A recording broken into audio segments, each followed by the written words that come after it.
Je suis Paul de la FINB et cette vidéo fait partie de la série Destination qui porte sur la commercialisation de la recherche appliquée.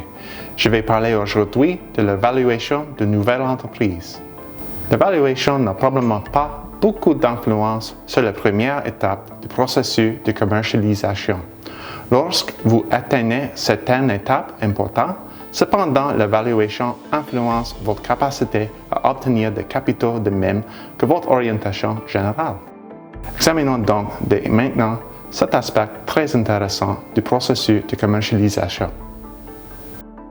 L'évaluation vise à mesurer la valeur de votre entreprise.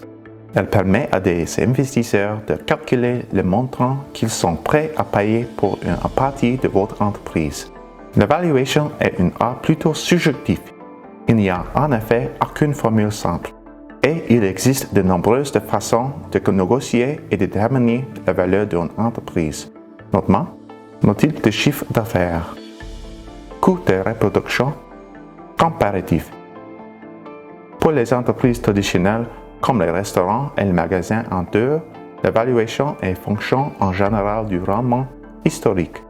Pour les capital risques, cependant, la valeur d'une entreprise se rapporte dans une grande mesure à sa croissance et à son rendement potentiel dans l'avenir. Voici ce qu'il faut savoir sur l'évaluation d'une entreprise au moment de lever des capitaux. L'évaluation pré-financement correspond à la valeur de l'entreprise avant de recevoir des capitaux. L'évaluation post-financement correspond à la valeur de l'entreprise après avoir reçu des capitaux.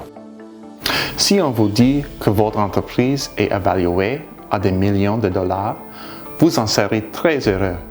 Cela ne veut pas dire qu'en cependant que vous aurez des millions en banque, car l'évaluation de votre entreprise correspond à ce qu'elle vaudrait si elle était vendue. La valeur de votre entreprise devrait continuer d'augmenter grâce aux investissements, au travail et aux ressources que vous y consacrez. En ce qui concerne l'obtention de capitaux, il est important de prendre en considération les partenaires et les investisseurs que vous allez chercher. Les compétences, expériences et relations des investisseurs apportent et offrent souvent une valeur considérable à une entreprise.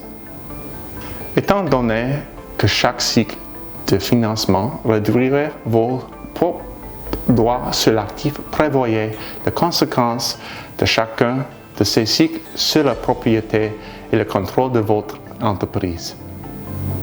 Il s'agit ici de certains des facteurs que le fondateur d'une entreprise devrait prendre en compte pour l'évaluation de son entreprise.